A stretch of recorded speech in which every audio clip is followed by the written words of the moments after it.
gradusda chiqib turib, keyin chiqib ketganda 45 gradus bo'lgan bunday bo'lganda. Hozir bunday turibdi. Endi siz mana shu teshik mana bu yerda bo'lish kerak. Bunday bo'lish kerak. O'shanda mana bu narsangiz yaxshi tortadi. Ikkinchisi bu sendvich bo'lmagani uchun kondensat bo'lyapti, mana ko'ryapsizmi suvni? Ha, endi ikki izolyatsiya qilib o'rqasdan nima qilaman? O'shaning uchun aka mana bu dimoxodni o'zgartirish kerak. Bu yoqdagini 45 gradus qilib chiqarish kerakda. Mana bu narsa bunday 45 gradus bo'ladi-da, keyin bu yoq 90 gradus chiqib ketishi kerak. Shunda to'xtab qolmaydi urilib. O'z sizda mana bu yerda urilib tortish ham yaxshi bo'lmayadi. Keyin mana bu sendvich bo'lmagani uchun ko'ryapsizmi? Qachon qarang qancha suv oqib ketgan.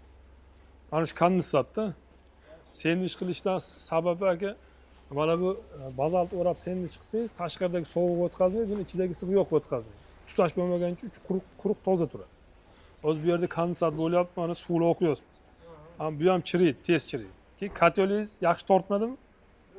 O'zi mana tozalaganingizdan nima bo'ldi? Yaxshimi o'zi endi? Tortyaptimi endi?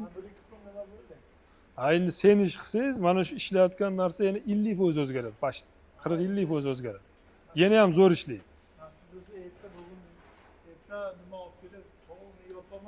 Keyin mana shuni ham aka erinmasdan bu yerdan teshib 45 qilib to'g'irlatib yuboring aka, zo'r bo'ladi.